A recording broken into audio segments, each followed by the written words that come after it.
What is going on, YouTube? It's Drew Lefty NDV10.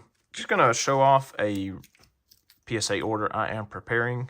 I know, no, the world's not ending. Well, it might be, but not because of me. I know I mostly grade with SGC, but this is just some stuff that I have particular reasons why it's going to PSA, and I'll get into that as we go along. But just some really cool stuff. I've got a stack here. I didn't realize how much I had. I need to make a trip up to Cards HQ.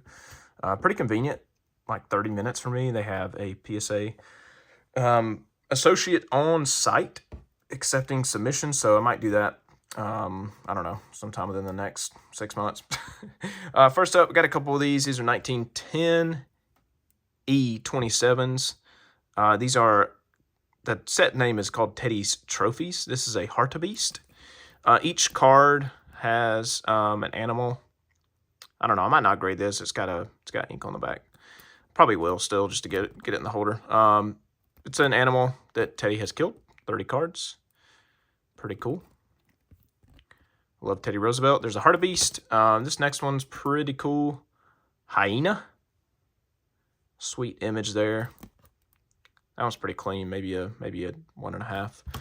And then we got a rhino. Oof, yikes. Teddy, my boy. Endangered species there. I don't know. Pretty cool.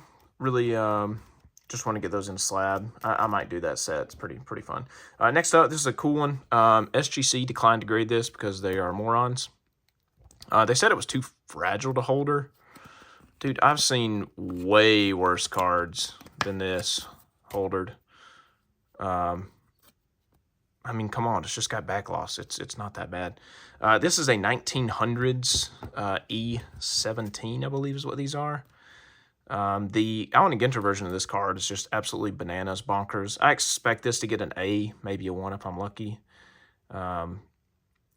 It's just a killer card. I mean, like I said, just a beautiful image.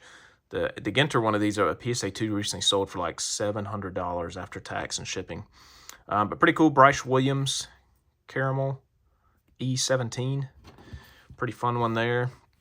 We got another does not grade. Again, this is just SGC being dummies. I sent all this back back when they were just literally had just been bought, and I know there was a lot of stuff going on. They would probably slab this. They have slabbed this card, like dozens of them. 1910s E15 flag caramels. The reason they probably did not, probably because a Pokemon grader got a hold of it and saw it was a blank back, said, nope, I'm not grading that. But if you know anything about these, every single United States card in this set were all blank backs. So we'll send that off to PSA, see what they think. Next up, we got a 1912 C46 Chick Gandil. Hoping for a 1.5 on this. Really cool. He does not have a portrait in the T206 set. I think the only other portrait he has is maybe the Rose postcard, if he's in there. Maybe a Colgan's. But yeah, pretty cool. These are just really high-grade examples of some 1911 T68s. I have like an SGC4 of this card. I need to see if these are worth getting in. I think these are 5s, so I need to see if it's worth sending those two in. This one I think is going to get a 6. It's a really sharp card. Would definitely be worth it. But we got Betsy Ross, originator of our flag, Henry Hudson, the castaway in Hudson Bay. That's me in 30 years. And then Robert Fulton did something with a steam engine. Yeah, pretty cool.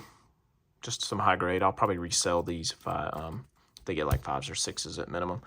This was an eBay win I got for $17. The guy had it marked as a reprint. Spoiler alert, not a reprint. It's a 1909 E101 Johnny Evers. Probably like a $500 or $600 card if I can get like a 3, which I hope I can. I don't need a $500 Evers from a random caramel set, so I'll definitely be probably selling that. Next up, these are both 1912 T270s. They're not your everyday Colgans. I landed 2 10 tops, as you see there. 10 tops. These are incredibly tough. I think PSA's graded like 2 of the Hal Chase New York American League. Nobody has ever graded, no company has ever graded an Iron Man McGinnity 10 top. So we'll definitely be selling that. I do not need either of these cards, items, whatever. They're really cool, but I don't need these. They're expensive, and I got great deals on both, so be kind of fun to get those in holders. I got this from Max a long time ago. It's 54 tops, Warren Spawn. Great signature there. The card is in really good shape as well. I expect the card to get probably a 5, maybe 4.5 at the worst, I would think. I'll probably do both, dual grade, auto and card. Really nice 54 tops. Next up, we got a 19, I think these are 12, T207s, Johnny Kling. Most of my T207 set that I'm working on is in PSA slabs, so that's just why I'm sending this one there. Really cool. This is a really tough recruit back. Hoping for a 2.5 on this.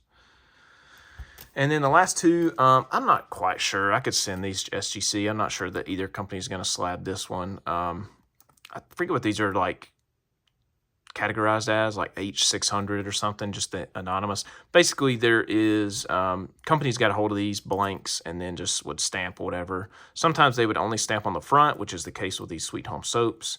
I've got a bunch of these. They're all blank back. But then sometimes you get one that looks beautiful like this, Mass Boot and Shoe Company, and then they also would stamp the back. It's kind of cool. They told you to turn it over there. I think this will come off as well. We'll see. Mass Boot and Shoe Company, and it's really ornate in there. I don't know if my camera's not going to pick it up, but man, there's some great print work they did in this. It says boots and shoes at less than 2/3 regular retail prices. So pretty cool. That is it, guys. I hope y'all enjoyed, and we'll see these cards in about 2 years. Peace out.